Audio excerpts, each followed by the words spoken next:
একদম কম উপকরণে এরকম হেলদি এবং টেস্টি মাছের ঝোল একবার রান্না করে খেয়ে দেখুন। নমস্কার বন্ধুরা, মিঠুর কুকিং চ্যানেলে আপনাদের আবারও স্বাগত। আজকে যে মাছের রেসিপিটা নিয়ে চলে এসেছি সেটা হচ্ছে চাপলে মাছ। অনেকে কিন্তু এই মাছটাকে মৌরলা মাছ বলেও বাজারে বিক্রি করে, বাট এটা মৌরলা নয়। এই মাছগুলোকে কিনে নিয়ে এসে ভালো করে আঁশ ছাড়িয়ে ধুয়ে লবণ হলুদ মাখিয়ে রেখে দিয়েছি।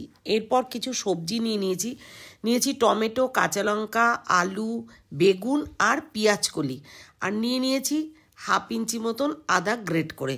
পেঁয়াজকলিগুলো কিন্তু একটু বড় বড় করে কেটে নিয়েছি। কড়াই গরম করে সর্ষের তেল দিয়ে দিয়েছি। সর্ষের তেলটা ভালো করে গরম হয়ে গেলে মাছগুলোকে ছেড়ে দিয়ে তেলের মধ্যে দিয়ে লাল লাল করে এপিটোপিট ভেজে তুলে নেব। তো মাছটা দেওয়ার পরেই কিন্তু নাড়বেন না, তাহলে একদম ভেঙে যাবে, কারণ এগুলো খুব নরম মাছগুলো। তো এরপরে নরম বলতে এমনি শক্ত মাছ, বাট কড়াইতে দেওয়ার পরে উল্টাতে গেলেই কিন্তু একেবারেই ভেঙে যাবে। তো আর এই মাছগুলো খুব বেশি বড় হয় না, এই সাইজ বা এর থেকে একটু ছোটই হয়। তো একবার এইভাবে করে এই মাছের ঝোলটা খেয়ে দেখবেন, যেমন হেলদি আর একদম ঘরোয়া কম উপকরণ দিয়ে এত টেস্টি একটা মাছের ঝোল হয় না।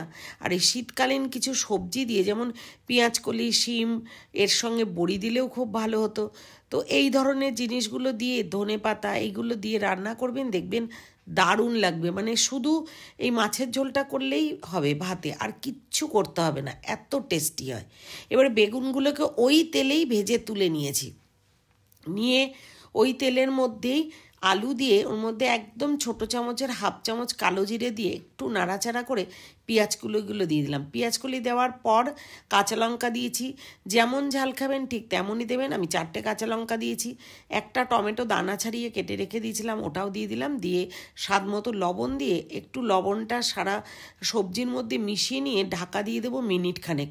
ঢাকা দিয়ে রাখলেই কিন্তু টমেটোটা একেবারেই গলে যাবে 1 মিনিট পরে। এই সময় গ্যাসটা লো টু মিডিয়ামে, মানে খুব বেশি হাইতে রাখবো না, মিডিয়ামেই রাখবো। তো এইভাবে করেছি রান্নাটা। আর তার মধ্যে এরপরে ঢাকনাটা খুলে টমেটোটা যেই গলে গেছে, এর মধ্যে আমি গ্রেট করে রাখা আদা, হাফ চামচ মতন জিরের গুঁড়ো, হাফ চামচ লাল লঙ্কার গুঁড়ো আর অল্প হাফ চামচ মতন হলুদ দিয়ে ভালো করে কিন্তু কষে নেব। পুরো মশলাটা যতক্ষণ কষানো না হবে ততক্ষণ কিন্তু কষতে হবে। এটা 2-3 মিনিট ধরে মশলাটা কষলেই একেবারেই কমপ্লিট হয়ে যাবে। এরপর গরম জল দিলে বেশি ভালো হতো, কিন্তু আমি যেহেতু জলটা গরম করা হয়নি, ওই জন্য রুম টেম্পারেচারে রাখা জলই দিয়েছি ঝোলটা দেওয়ার জন্য। আর এটাও মিনিট খানেক ফুটিয়ে নিলেই কিন্তু একেবারেই প্রায় রেডি হয়ে আসবে। এরপর ভেজে রাখা বেগুন আর মাছগুলো দিয়ে দেবো, দিয়ে আরও 2-3 মিনিট ফুটিয়ে নেব।